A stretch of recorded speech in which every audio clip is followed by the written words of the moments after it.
নমস্কার বন্ধুরা, আজকে আমি আপনাদের সামনে রান্না করে দেখাবো মিক্স ভেজ সবজি। তো এর জন্য আমরা নিয়ে নিয়েছি বিনস, কড়াইশুঁটি, গাজর, ক্যাপসিকাম, আলু, আর নিয়ে নিয়েছি ভুট্টার দানা মানে বেবিকর্ন, আর নেব পনির। তো আমি এখানে সব কিছু আইটেমগুলোই কিন্তু লম্বা লম্বা করে কেটেছি, মানে গাজরগুলো লম্বা কাটবো, আলুটাকেও লম্বা কাটবো, ক্যাপসিকাম সব আইটেমগুলোকে কিন্তু আমি লম্বা লম্বা করে কেটে নেবো। আর নিয়েছি ওই যে আগেই বললাম পনির নিয়েছি, নেব এখানে ফুলকপি, তিনটেই যেহেতু সাদা বুঝতে কিন্তু একটু অসুবিধা হচ্ছে। আমি হাতে যেটা দেখালাম সেটা ফুলকপি, আর নেব মাখানা। মাখানাটা যদি আপনাদের বাড়িতে থাকে তাহলে ইউজ করবেন, আর যদি না থাকে তো ইউজ করার দরকার নেই। তবে মাখানাটা দিলে কি হবে না, পুরো অনুষ্ঠান বাড়ির মতনই আপনার একদম খেতে লাগবে। দোকানে এখন অ্যাভেলেবেল আছে, যে কোনো আপনি গ্রসারি শপে গেলেই পেয়ে যাবেন। তো আমরা এই ইনগ্রিডিয়েন্টসগুলো নিয়ে নিয়েছি, এবার চলুন শুরু করছি। আর নেব টমেটো। টমেটোটাকে কিন্তু আমি পেস্ট করে নেব, মানে টমেটোর পিউরি বানিয়ে নেব। তা আমি এখানে প্রায় 3টের মতন টমেটো নিয়েছি। আর আমি এর জন্য যে পেস্ট বানাবো সেটা তৈরি করে নিচ্ছি আমি কাজু বাদাম, আর দেবো এর মধ্যে 3 চামচের মতন দেবো চারমগজ। তো আমরা এখানে 4 মগজ দিচ্ছি 3 চামচের মতন। কাজু বাদামও প্রায় 18টা 20টার মতন আমরা কাজু বাদাম দেবো। আর এর পরিমাণটা কিন্তু নির্ভর করবে আপনাদের সবজির পরিমাণের ওপর। তো একটু গ্রেভিটা কিন্তু এর মধ্যে খুব গাঢ় গাঢ়ই হয়, তো সেই অর্থে কিন্তু মশলার পরিমাণটাও একটু বাড়াতে হবে।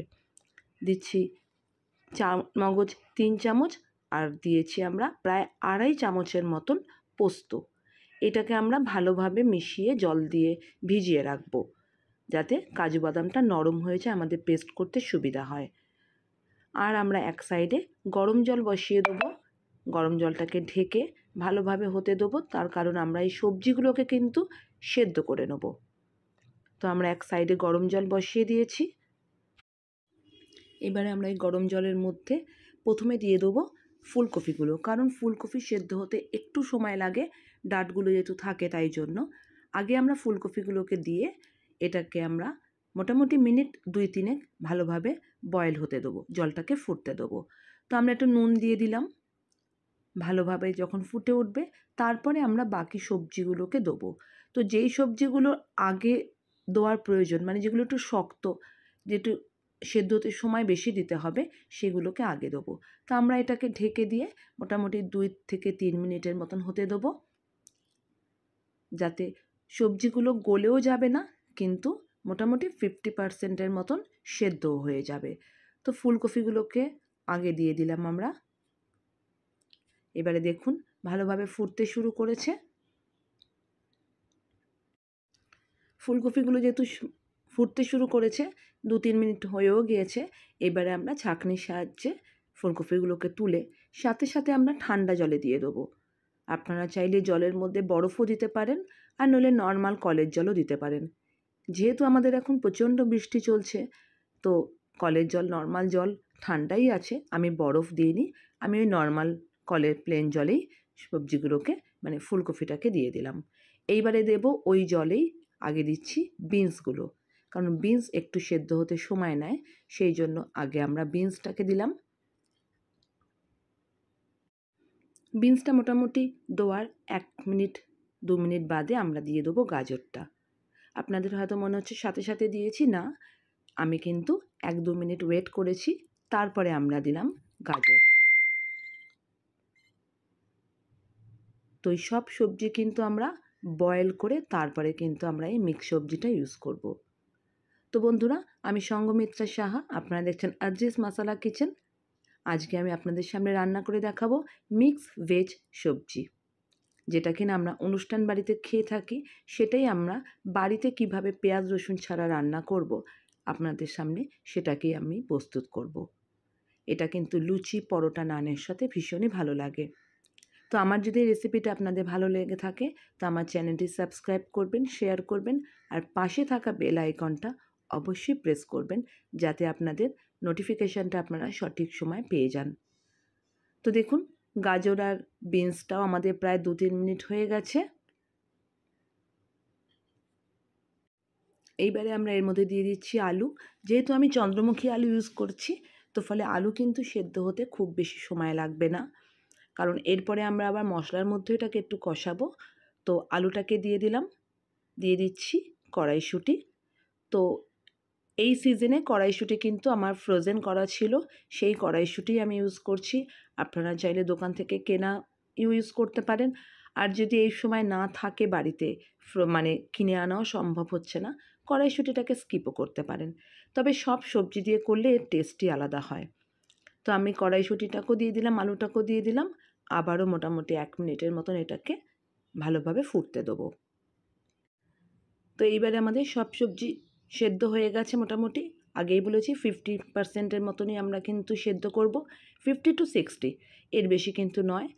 এইবারে আমরা সবজিগুলোকে জলের থেকে তুলে নিচ্ছি একটা ছাঁকনির সাহায্যে।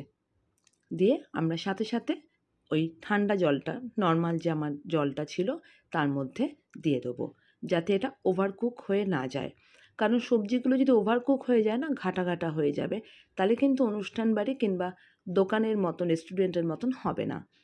তো এইবারে আমরা কড়াই বসিয়ে দিলাম। আমরা কিন্তু ক্যাপসিকামটাকে সেদ্ধ করিনি, আর কর্নটাকে, কারণ ক্যাপসিকাম খুব নরম, এটাকে সেদ্ধ করলে ওর টেস্টও আলাদা হয়ে যাবে, আর এটা কিন্তু ঘেটে যাবে, মানে অত্যাধিক বেশি নরম হয়ে যাবে সেই জন্য। তো আমরা এই রান্নাটি অবশ্যই করব সাদা তেলে। তো কড়াইতে আমি সাদা তেল দিলাম, তেলটা ভালোভাবে গরম হয়ে গেলে এইবারে আমরা পনিরগুলো যে কেটে রেখেছি, দেখুন পনিরগুলোও কিন্তু আমি লম্বা লম্বা কেটেছি, পনিরগুলোকে আমরা ভালোভাবে ফ্রাই করে নেব। খুব বেশি লালচে করব না, জাস্ট একটু শ্যালো ফ্রাই টাইপের করে নেব।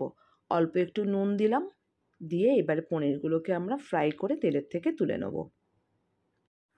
তো দেখুন পনিরও কিন্তু আমাদের ভাজা প্রায় কমপ্লিট। এবারে আমরা তেল থেকে পনিরগুলোকে তুলে নেব। খুব বেশি কিন্তু আমরা লালচে করিনি, দেখে নিন। তো এই রেসিপিটা কিন্তু অবশ্যই রুটি, নান, পরোটা এইসব দিয়েই কিন্তু ট্রাই করবেন, লুচি দিয়েও খারাপ লাগবে না। তবে বন্ধুরা, এই রেসিপিটা কিন্তু অবশ্যই বাড়িতে ট্রাই করবেন, আর কার কীরকম লাগলো আমাকে জানাতে কিন্তু ভুল করবেন না। তো আমাদের পনির কিন্তু ভাজা কমপ্লিট। এইবারে আমরা এই তেলের মধ্যে দিয়ে দেবো। তো আমরা ওই তেলের মধ্যেই ক্যাপসিকামটাকে ফ্রাই করে নেব। খুব বেশিক্ষণ কিন্তু আমরা ফ্রাই করব না, 1 থেকে 1.5 মিনিটের মতন ফ্রাই করব। অল্প একটু নুন দিয়ে এটাকে একটু হালকা ফ্রাই করে নেব। তাতে কী হবে না, টেস্টটা বাড়বে অনেকটা। আর পরে যদি আমরা দিই এটা, তো মানে সেই কাঁচা কাঁচা ব্যাপারটা থেকে যাবে, সেই টেস্টটা আসবে না। সেই জন্য আমরা এটাকে তেলের মধ্যে অল্প নুন দিয়ে এটাকে একটু ফ্রাই করে ভেজে তারপরে আমরা এটাকে তুলে নেব। তো দেখুন ক্যাপসিকাম আমাদের ভাজা হয়ে গেছে, আমরা তেলের থেকে কিন্তু ক্যাপসিকামগুলোকে তুলে নিচ্ছি। এবারে আমরা ওই তেলে দিয়ে দিচ্ছি গরম মশলা ফোড়ন, লবঙ্গ, এলাচ, আর দিয়ে দিচ্ছি জয়িত্রী। এবারে দিয়ে দেবো ঘি। এই রান্নাটা কিন্তু আমরা ঘিতে করব। তো প্রায় 1 টেবিল চামচের মতন আমরা দিয়ে দিলাম ঘি। আগে যেটুখানি তেল দিয়েছিলাম ওইটুখানি সাদা তেল, আর দিয়ে দিলাম 1 টেবিল চামচের মতন ঘি। এবারে যেই মশলাগুলো একটু ভালো গন্ধ বেরোবে, এরপরে আমরা দিয়ে দেবো টমেটো পিউরিটা, যেটা কিনা আমরা 3টে টমেটোটাকে আমরা পেস্ট করে নিয়েছি। এবারে টমেটো পিউরিটাকে দিয়ে এটাকে ভালো করে কষিয়ে নেব, যতক্ষণ পর্যন্ত না টমেটোর ওই কাঁচা গন্ধটা চলে যায়। টমেটো কিন্তু একটু কষাতে সময় লাগে, তো একটু ধৈর্য ধরে কিন্তু টমেটোটাকে কষাতে হবে। আর গ্যাস বাড়িয়ে কিন্তু নয়, মিডিয়াম টু লো করেই কিন্তু টমেটোটাকে কষাতে হবে। তো দেখুন আমাদের টমেটো কষানো প্রায় কমপ্লিট। এইবারে আমরা ওই কাজু বাদাম, পোস্ত, চার মগজের যে পেস্টটা সেইটা দিয়ে দিচ্ছি। আর এর মধ্যে আমরা প্রায় 4-5টা কাঁচা লঙ্কাও দিয়েছি। সেটা আমার দেখাতে ভুল হয়ে গেছে, দেখাতে পারিনি, তো আমি মুখে বলে দিলাম আমি 4-5টা কাঁচা লঙ্কা পেস্ট দিয়েছি। দিয়ে এইবারে এটাকে কিন্তু ভালো করে কষাতে হবে, আর বারবার করে কিন্তু নাড়াবেন, তার কারণ যেহেতু এর মধ্যে কাজু বাদাম, চারমগজ আছে, নিচটা কিন্তু লেগে যেতে পারে, যেহেতু বাদামের আইটেম আছে সেই জন্য। তো এটাকে ভালো করে খালি নাড়াতে থাকবেন, আর অল্প অল্প জল দিয়ে এটাকে কষাতে থাকবেন। তো আমরা মশলা বাসনটা ধোয়া জল দিয়ে দিলাম, দিয়ে এটাকে আমরা ভালো করে কষাবো। এটাও কিন্তু কষাতে একটু সময় লাগবে, যতক্ষণ পর্যন্ত না এটা চারপাশ থেকে তেল ছেড়ে আসবে ততক্ষণ কিন্তু কষাতে হবে। আর দেখুন আমি যখন কষাচ্ছি তখন কিন্তু বারবার করে খুন্তিটা নিচের দিকে বারবার করে চালাচ্ছি যাতে এর নিচটা লেগে না যায়। তো দেখুন চারপাশ থেকে কিন্তু তেল ছেড়ে এসছে। এবারে আমরা দিয়ে দিলাম নুন। তো বারবার করে জল দিয়ে দিয়ে কিন্তু এটাকে কষাতে হবে, আর অল্প করে জল দিয়ে দিয়ে কষাবেন, তাহলেই দেখবেন এর চারপাশ থেকে তেলটা কীরকম বেরিয়ে আসবে। মোটামুটি 3 থেকে 4 বার কিন্তু জল দিতে হবে। তো আমরা ভালোভাবে কষানো হয়ে গেছে, তেলও প্রায় ছেড়ে এসছে, আর একটা খুব সুন্দর গন্ধ বেরোচ্ছে। এবার দেখুন কষানো হয়ে গেছে, আমরা প্রায় হাফ গ্লাসের মতন জলও দিয়েছিলাম। এইবারে আমরা এর মধ্যে দিয়ে দিলাম কর্নগুলোকে। কর্নটাকে আগে দিলাম তার কারণ কর্ন তো আমাদের সেদ্ধ করা নেই, প্রয়োজনও নেই, তাই জন্য কর্নটাকে আগে দিয়ে এইবারে আমরা সেদ্ধ করে রাখা সব সবজিগুলোকে আমরা দিয়ে দিলাম। দিয়ে হালকা হাতে নাড়িয়ে নেবো যাতে সবজিগুলো ভেঙে না যায়। সব মশলার সাথে সবজিগুলোকে ভালোভাবে আমরা মিশিয়ে নেব। তো সব সবজিগুলোকে মিশিয়ে নিয়ে এইবারে আমরা দিয়ে দিলাম স্বাদ মতো নুন। আমরা কিন্তু সেদ্ধর সময় নুন দিয়েছিলাম, তবে খুব অল্প পরিমাণে। তো নুনটা কিন্তু আপনারা দেখে বুঝে দেবেন। আর এই সবজিটা কিন্তু নুন ঝাল বেশি হয় না, একটু মিষ্টি মিষ্টি হয়। তো সেটা বুঝে আপনারা আপনাদের স্বাদ অনুসারে আপনারা দেবেন। নুনটাকে দিয়ে আমরা ভালোভাবে এটাকে নেড়ে চেড়ে নিচ্ছি, সব মশলার সাথে সবজির সাথে যাতে নুনটা মিশে যায়। তারপরে ভালোভাবে এটাকে আমরা ফুটতে দেবো। এইবারে আমরা দিয়ে দেবো এর মধ্যে জল। জলটা কিন্তু অবশ্যই আমরা একটু গরম করে দেবো। সবজিগুলো ডুবে যাবে অতটা পরিমাণে আমরা জলটা দেবো। দিয়ে এটাকে গ্যাসের আঁচটাকে বাড়িয়ে ভালোভাবে সবজির মধ্যে যাতে মশলা ঢোকে তাই গ্যাসের আঁচটাকে বাড়িয়ে মশলাটাকে টানতে দেবো। যখন দেখব মশলাটা প্রায় কমে এসছে, তারপরে আমরা এটাকে ঢেকে রাখবো 5 থেকে 7 মিনিট, তার বেশি কিন্তু নয়। পারলে 5 মিনিট রাখলেই হয়ে যাবে। তো 5 মিনিটের জন্য আমরা এটাকে ঢেকে রাখলাম। এইবারে আমরা এর জন্য তৈরি করে নিচ্ছি দুধ। আপনারা চাইলে লিকুইড গরুর দুধ কিংবা কাউ মিল্ক যা দোকানে পাওয়া যায় সেটাও ইউজ করতে পারেন, তবে আমি এখানে আমুল দুধটাকে ইউজ করব। তো আমি এর জন্য প্রায় 1 কাপেরও বেশি একটু জল গরম করে নিয়েছি। নিয়ে এইবারে আমরা এর মধ্যে দিয়ে দেবো আমুল দুধ। আমুল দুধ দিয়ে দিচ্ছি প্রায় 3 টেবিল চামচের মতন দিয়ে দেবো আমুল দুধ। তো এবারে আমুল দুধটাকে ভালোভাবে আমরা মিশিয়ে নেবো জলের সাথে। এই জলটাই আমরা ইউজ করব দুধ হিসেবে। আমুল দুধে যেহেতু চিনি মিষ্টির পরিমাণটা থাকে, আর আমুল দুধ দিলে দেখবেন পায়েসে একটু গাঢ় ব্যাপারটা হয়, তো সেই জন্য আমরা এখানে আমুল দুধ ইউজ করছি। আর যদি বাইরের দুধ থাকে আপনারা বাইরের দুধও ইউজ করতে পারেন। তো আমি একটা ঘুটনির সাহায্যে ভালোভাবে ঘুটে নিচ্ছি, তার কারণ আমুল দুধে দেখবেন লাম্পস পড়ে যায়, সেই জন্য আমি ভালোভাবে একটা ঘুটনি দিয়ে ভালোভাবে ঘুটে নিচ্ছি। তো দেখুন 5-7 মিনিট হয়ে গেছে, আমরা এটাকে তুলে নিলাম ঢাকনাটাকে। আমাদের সবজিগুলো কিন্তু প্রায় হয়ে এসছে দেখুন। এইবারে আমরা এর মধ্যে দিয়ে দেবো ওই লিকুইড দুধটা। তো লিকুইড দুধটা আমি দিয়ে দিলাম। দিয়ে এইবারে গ্যাসের আঁচটাকে বাড়িয়ে এটাকে ভালোভাবে নেড়ে চেড়ে নেবো। লিকুইড দুধটা দিয়ে দিলাম প্রায় 1-1.5 কাপের মতন, আবার আরও দিলাম 1.5 কাপ জল, কারণ সবজিগুলো তো বেশ ফুটবে না, আর তারপরে মাখো মাখো হবে। সেই জন্য আপনাদের মনে হচ্ছে এখন ঝোলের পরিমাণটা বেশি, কিন্তু না, এটা কিন্তু টাইট হয়ে যাবে। এটাকে ভালোভাবে এবারে ফুটতে দেবো আমরা। তো ভালোভাবে ফুটছে, এবারে আমরা দিয়ে দেবো ভেজে রাখা সবজিগুলো, পনির, ক্যাপসিকাম, এগুলো দিয়ে দিলাম। দিয়ে ভালোভাবে একটু নেড়ে চেড়ে নেবো। নিয়ে মোটামুটি 1 মিনিটের মতন ভালোভাবে এটাকে ফুটতে দেবো, কারণ আমাদের সবজি কিন্তু প্রায় কমপ্লিটই হয়ে গেছে।